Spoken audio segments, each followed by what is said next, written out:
Olá, meus queridos e amados seguidores, chegando aqui para atender ao pedido do meu amigo Cristiano Santos, de lá de Minas Gerais, que me pediu para fazer um vídeo explicando o que foi a Confederação do Equador, esse movimento separatista que aconteceu aqui no meu estado de Pernambuco no ano de 1824.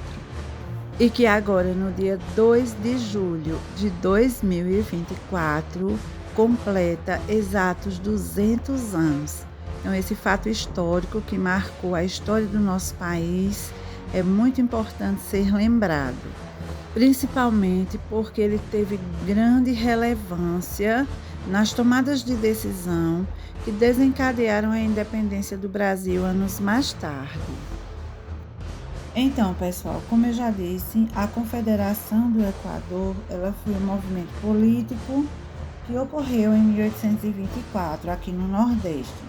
Ela teve início em Pernambuco e depois ela se ampliou rapidamente para outras províncias da região, como Ceará, Paraíba e Rio Grande do Norte.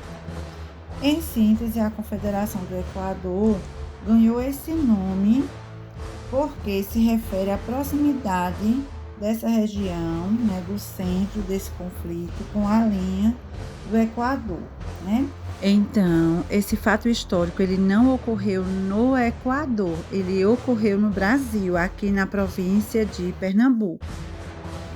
Esse movimento, ele também é um reflexo da Revolução Pernambucana, que ocorreu em 1817. Resumindo, a Confederação do Equador foi um movimento iniciado aqui em Pernambuco no ano de 1824 e que posteriormente se espalhou pelo Nordeste e era contra o autoritarismo de Dom Pedro I. Desde a Assembleia Constituinte de 1823, Dom Pedro mostrou seu autoritarismo, que se confirmou com a Constituição de 1824, que lhe garantia amplos poderes. Desse modo, os revoltosos não apenas buscavam se opor ao imperador Dom Pedro I, mas também eles defendiam a implantação de um regime republicano no Brasil. A Confederação do Equador teve como seu principal líder o Frei Caneca, que posteriormente acabou sendo fuzilado, juntamente com alguns dos outros líderes da Confederação, uma vez que esse movimento foi duramente reprimido pelas tropas imperiais de Dom Pedro I. Podemos afirmar que os principais motivos da Confederação do Equador foram a crise econômico-social que ocorria no Brasil nesse período, os altos impostos cobrados pela coroa portuguesa e o autoritarismo de Dom Pedro I.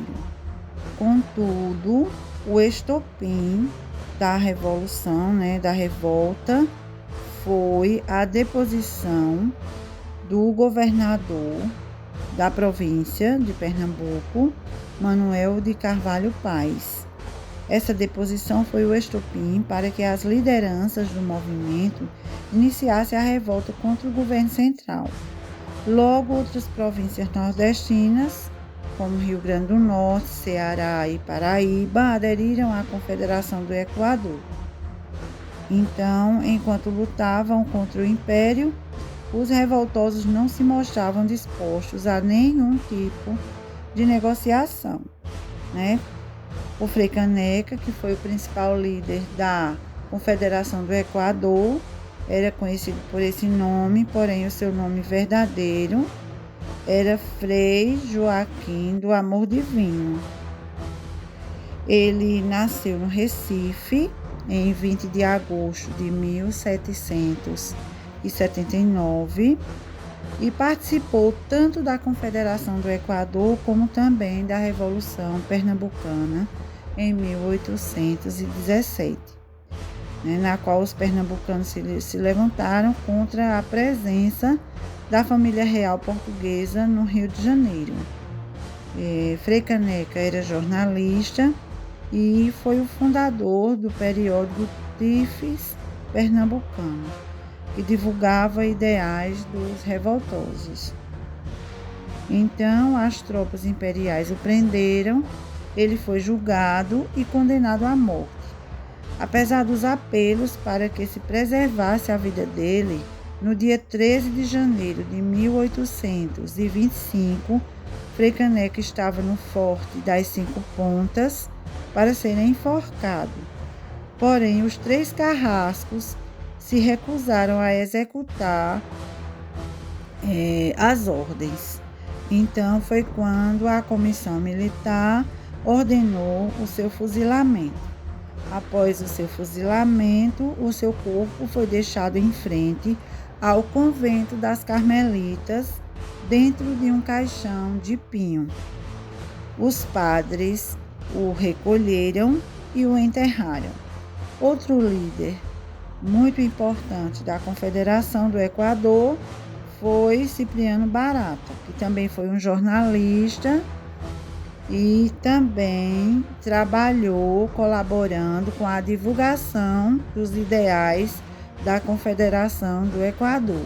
Cipriano Barata nasceu em Salvador em 26 de setembro de 1762.